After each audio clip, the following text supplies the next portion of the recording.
Hello everybody, I am back. I know it's been it's either been 2 or 3 weeks and I can't remember how long. It's very busy at the minute. I think around about mid-February I've realised, oh my goodness, my exams are 2 months away and getting my university acceptance offers was like, oh, I really need to start working now. I really need to get down to it.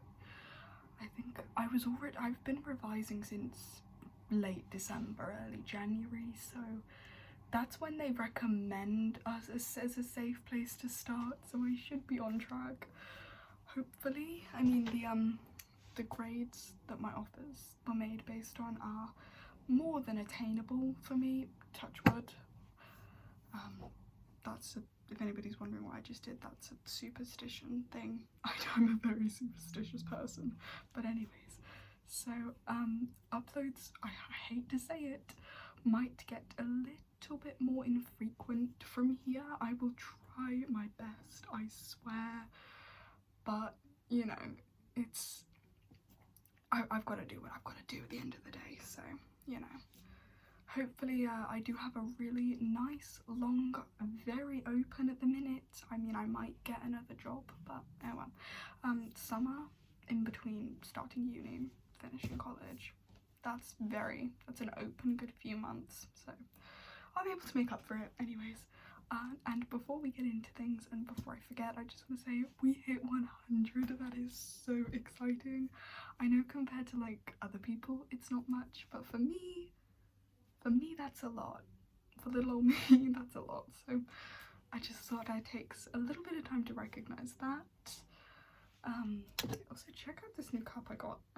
I got last. My energy is so split at the minute. I cannot focus on one thing at the moment. When my focus isn't on my exams and my college work, I'm all over the place. So if I seem a little bit chaotic, I mean, even my hair is kind of giving chaos, but I like this. Anyways, if I seem a little bit chaotic, it's because things are a bit chaotic at the minute. So, oh well. But this is so nice, and listen to that. I thought I could not go into this video without mentioning that. I got it last week from The Range, which is a British homeware shop, basically. It's one of those shops that just sells absolutely everything and anything you can think of. It's supposed to be mainly for furniture and gardenware, but it's just got anything and everything you can imagine. It's great, honestly. I don't know what other countries they have it in. I don't know if it's specific to the UK, but if you're in the UK, you'll definitely have heard of it.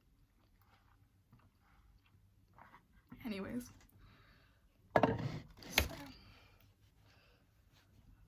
I thought I'd do a book video because I've read quite a lot in the last few months, actually. Why does it feel like what I have at the moment isn't everything? Yeah, this is everything I read this year so far. No, wait a second, I knew I was missing something. There is another book as well. There we go.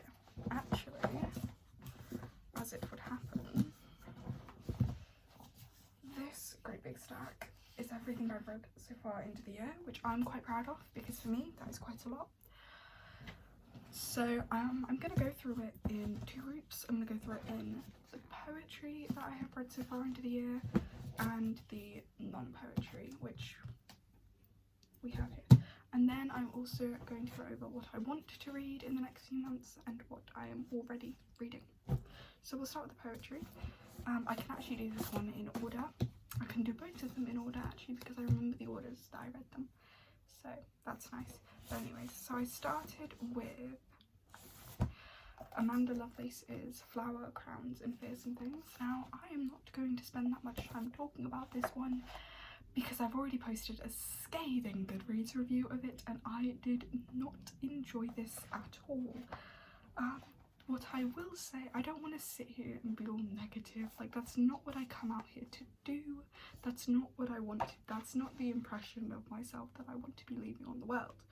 I am not a wholly negative person, but I will be honest and upfront with my opinion. And this is not an opinion that I've just kind of pulled out there just to be different and quirky. This is quite common. But I'll start with the positive because there is positive. Lovelace shows clear conviction, I'd say. She's very honest in her, she's quite raw and honest, and the themes are quite, she's got good themes in this, they're quite empowering. And the artistic choices of these, like, these burning flowers and then these really nice flowers, I like that. I think that's, I think those are her, who draws those? Who draws them? It should say. Who draws it? It should say somewhere. I'm trying to figure out who did those. Does anybody know, if anyone knows, who did that drawing?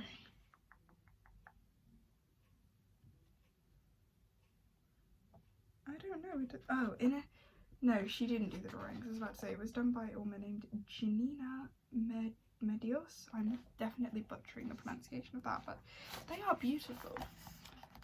They are nice. I picked this up in Waterstones, flipped through it and thought, oh yeah, that looks interesting, I'll give that a go. I've now made it a rule that before I buy books, I need to have a quick browse over their Goodreads reviews, just to make sure that it's, especially poetry, not necessarily with other books, but with poetry, you don't know whether you pick, especially a modern poetry book up, and it's going to be something like this, or if it's going to be something like this, which we will talk about in a minute.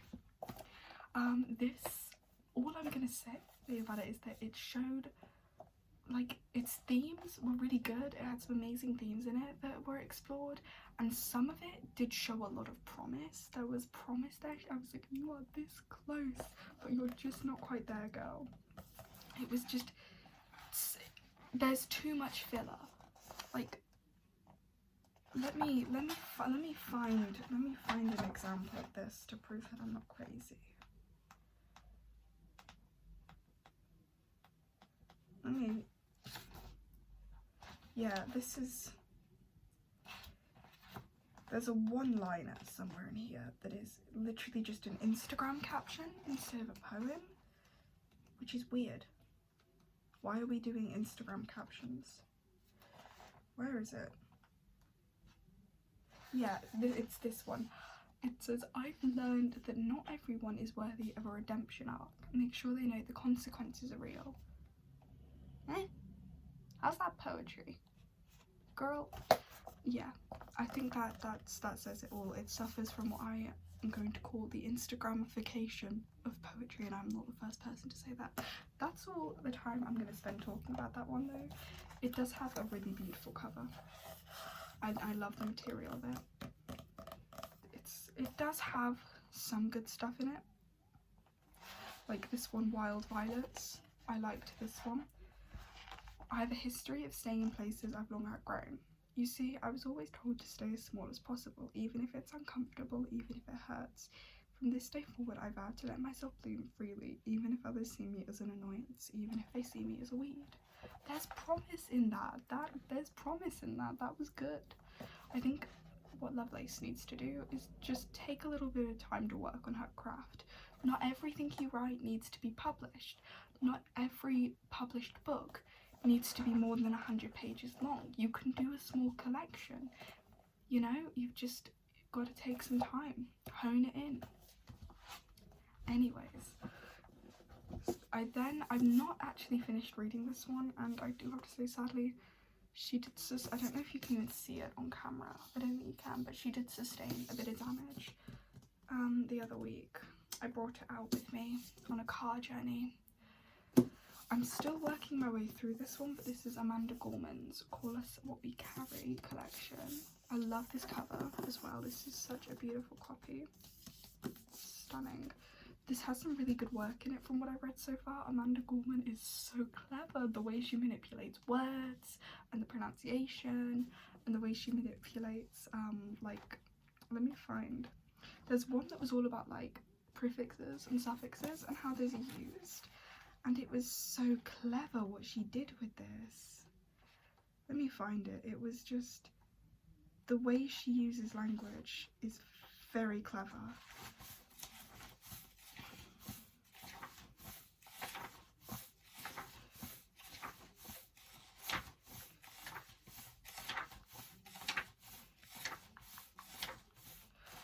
there's an example here of her layout as well. This is a poem about the story that inspired the book of Moby Dick, and it's shaped like a whale, the poem. How cool is that? It's really interesting. But anyways, yeah, it's a very clever collection, and I'm really excited to get to read more. Gorman's obviously, you know, quite, oh, she's quite big, she's quite known, and she's quite something that I was definitely enjoying. So then the third one I read this in literally like a day. That's crazy for me. Usually it takes me a few weeks to really work my way through a collection. I read this in a day. It's Hannah Lowe's The Kids. This book was so good. I think out of everything I've read, it is my favourite. But Hannah Lowe is she was an A-level English teacher in a part of London. I think it's South London. Inner London, yeah, she taught in Inner London.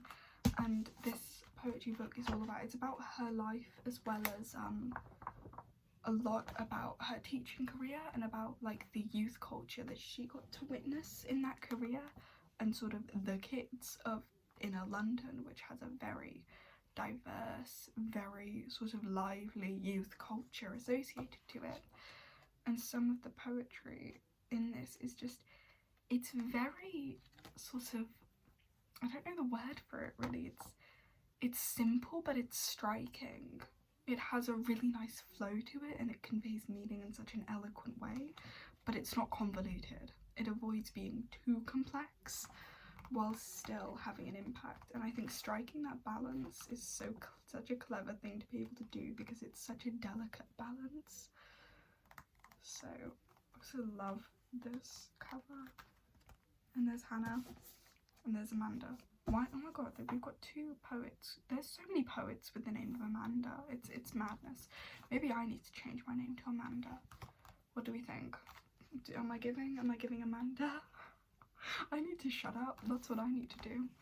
Anyways, this had such a beauty. It also had like a lot of emotional ones as well, about like Hannah's own life. There's a few about motherhood and about her son.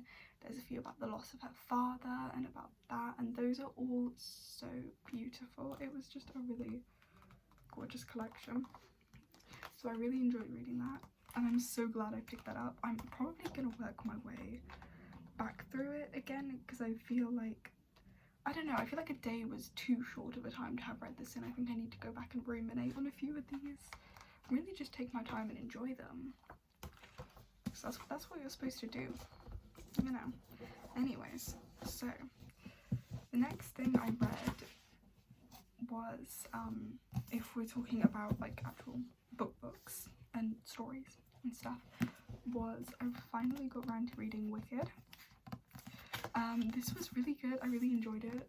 It was definitely, love this cover. It was really good. The only thing I will say is that it was kind of convoluted. You can tell I've got a big word complex going on at the moment. no, oh my god. You can tell, oh, what was I saying? Oh my gosh. It was kind of hard to follow. It was a bit, the plots were a bit too complex and a bit unexplored. I know that it has multiple books, but it was, the world building just left a lot of gaps. Like, for example, the religions were never fully explored. Like, this world has its own religions, but none of them were really properly explained, and that kind of left you a bit confusing when halfway through the book it would bring up a whole new religion and just not explain it. And it was like, oh, okay, that's nice, thanks for that. But that was my only critique of it, really. It was a really good read. It's a good plot. It's definitely a good plot line, and its themes are really impressive to have taken like The Wizard of Oz and created this whole trilogy series out of it based on that one small issue of, oh well, how did she become evil? That's clever. That's creativity right there. I have to give Gregory Maguire his flowers on that. That is a very creative thing, and I know that there's a whole other series, so there might be something I'm missing from that. I'm not too keen to go and read the rest of the series. I'm not really that interested. I don't know, if somebody else is watching this who's read it and it's like really good and I'm missing an absolute trick here, sound off, let me know. I have work in a couple of hours and I'm like, ugh, I don't want to go. Anyways, next thing I read, and I read this in about a week and I've been meaning to read this for ages, was Britney Spears' The Woman in Me. Oh, this made me so sad. I'm a massive Britney fan. I love me a bit of Britney Spears. I love Blackout is the pop Bible, and you cannot tell me otherwise. But that is a conversation for another day. Anyways, massive Britney fan. But it's so sad, this story. It's like, what happened to her? And it's real. Like, this happened. What they did to that woman was horrendous, and the fact that like she still wants to get out there and she still wants to explain it all, even though she doesn't have to, she doesn't owe anyone a thing. The fact that she still does that, and you know, whoever, I know this uses a ghostwriter, but the way that writer, I don't know who it is very successful in capturing that.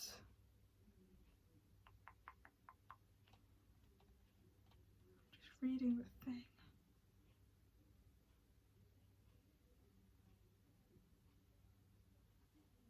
I don't know, is it ghost written? I read somewhere that it was, but I'm not sure. I don't know, but like whoever wrote it did a really good job of capturing Britney's voice. You can very much, it is literally as if she is out loud in the room with you telling that story, and there is something very powerful about that being her own words. This is a story that just would have to, an experience that would have to come from the person who lived it, I think. Oh, I'm missing another book actually. I just realised. I don't know if I'm going to be able to lean back and get it. I'm just gonna... Okay, got it. I got it. There's another book that I forgot. I thought the pile looked a bit light. I was like, there's definitely a couple things missing from that. And we are missing some things. But anyways, so... the next thing, this wasn't in any particular order. This is another thing I read in a week. But it is This Is Going to Hurt by Adam Kay. This is basically the diary of it's a real diary. It was this guy's real diary, but he was a doctor. He was, I believe it was, what's the word for it, for like pregnancies, and I can't remember the word for it.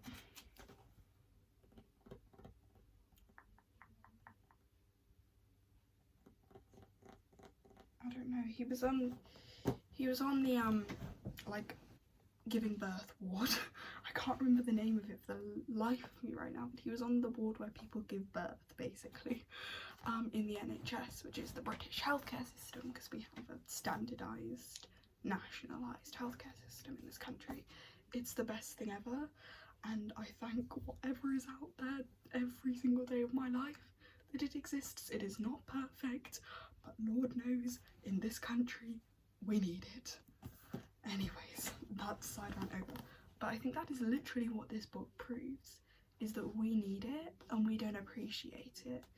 Because some of the stories, there is some really funny stories in this book, and you can go from laughing on one page to like crying on another, like that. I'm not even being dramatic. That's the experience of reading this. I read this so quickly because it just had me gripped. It was one of those things where you're just entranced by it because it bears that much weight. Especially, I've read a lot of like true stories this year, actually. So far 3 of these books are based on true stories, and then technically these both, because this has a lot about COVID and other such political themes that I will not be able to bring up on here because somebody will get offended.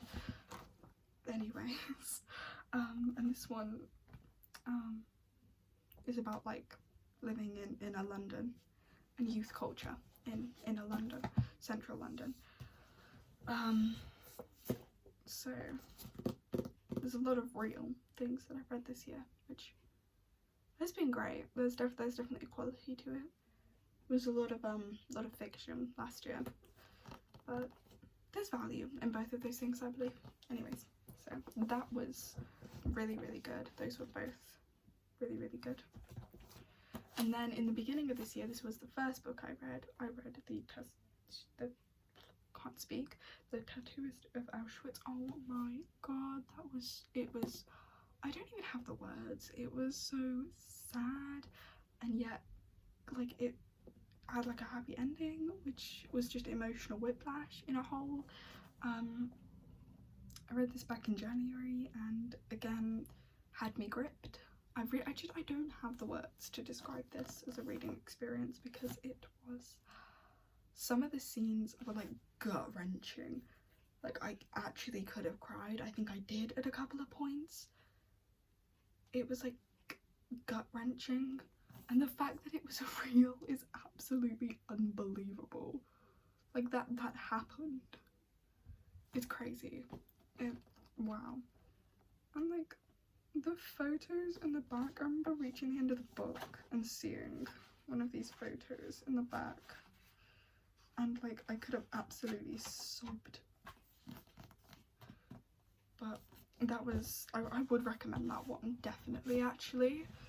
It don't go into it lightly though, because it is one hell of a roller coaster of a read.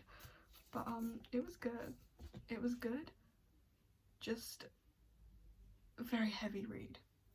So we'll move on to what I am reading and what I want to read. So I am finally onto The Wuthering Heights. I started this at the beginning of this week and I'm loving it.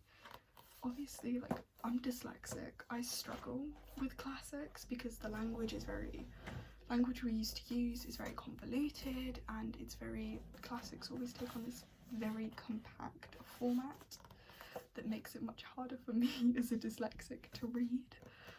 But I'm persisting, and The Wuthering Heights is The Wuthering. I was told the other day I'm pronouncing that wrong. If I'm pronouncing that wrong, please ignore it. The Wuthering Heights is something they recommend for like getting started with reading more like classic books. And I'm trying to do that. I really want to read War of the Worlds and 1984, and I want to reread Animal Farm because I had to read Animal Farm in school. And I've studied the Russian Revolution recently, so I feel like I might be able to understand that book a little bit better now at 17, having studied the Russian Revolution, than at 12, having no clue that Russia even had a revolution. I don't know why they had us read that book in year 8. We were like 12. I still don't get that. Anyways, The Wuthering Heights. I love this cover as well. I'm really enjoying it so far. I'm not too far into it. I'm about 20% of the way through it, so I'm just about getting into the plot now, but it's looking real interesting, and I love this, so that's very exciting. So the books that I want to read in the next couple of coming months are, I began reading this and then kind of gave up on it because it's going to be a crazy long read. This woman, Miss Sylvia Plath, one of my absolute favourite all-time writers, ginormous inspiration of mine. Us sad girlies gotta come together. Us sad girlies gotta represent. No, anyways. She's somebody who was just very ahead of her time, I think. But she also wasn't, like, she's a complex character because she is controversial. You know, having read her poetry, there are some things she wrote that does, as a modern reader, make you go, oh, that makes me uncomfortable, you know. So it's interesting. I think the balance between, okay, I like this person's writing, but there's somebody from a time where certain things were deemed acceptable, which we now know aren't. So I have to interact with this with that in mind. I have to be sort of that way of looking at it. But her journals was something she kept throughout her whole life, and they reveal, I think, a lot about her mental state and about her life, and that's very interesting to me. The only thing I will say is that I do wish I got a different copy, books. This one was released by Ted Hughes. And naughty Ted Hughes edited out all the bits in this journal in which she talked negatively of him because he was not a very nice man. He is, if I ever see Ted Hughes on the street, I should not joke about that. I think he's dead, actually, come to think of it. I don't think he's alive anymore. Whoops. Oh well, not to get like controversial. Anyways, no, I'm not his biggest fan because there was 2 women he messed around in his lifetime, and then he went on to capitalize on one of their legacies. So I do wish I had a different copy of this, but it is what it is. I've got this copy now. I'm just gonna have to keep that in mind. Cambridge uni students, red flags. That's my takeaway. No offense if any Cambridge students are watching this. Whoops. Anyways, and I also really wanna, I did start reading this one as well, as you can see, but again, I read it when I was going into like a reading slump. If I start reading something in the middle of a reading slump, I'm usually probably not gonna finish it for a while, but it looked really interesting from what I've read so far, and I really want to finish it. Also, how cool is this cover? So, and I'm a modern classic girly at heart. I like the 20th century, in my opinion, is where I'm most likely to enjoy things from. Like, I really enjoyed the Virgin Suicides. Again, Fred the Bell Jar, really enjoyed that. Want to read 1984 and Animal Farm or War of the Worlds and all that stuff. The film, they did like a 2005 modern film of War of the Worlds. Scared the hell out of me, traumatized me. That film is terrifying, like, good god. But anyways, that's that. I hope you guys enjoyed this video. I'll see you in the next video, hopefully. I might do a reading video. Actually, I was thinking about it. I might do a reading video. I might do some like poetry reading and stuff from the books we've seen in this video. I want to give reading what I write a go. I want to try that. So, but I'm not sure. I'm kind of like hesitant to give that a go, but we'll see. So, as of right now, I'm not sure what the next video is going to be, is the thing to that. But thank you so much for 100. I just want to say that. That's so exciting. I'm going to try and be more regular in the next coming weeks. I do have mock exams next week though, so whether or not there'll be a video next week, or I probably won't be able to do one this weekend, but we'll see. Hopefully there'll be some point that week where I can, even if it's just like a get ready with me or something. I'll try. But anyways, whenever the next video is, I will see you then. Bye bye.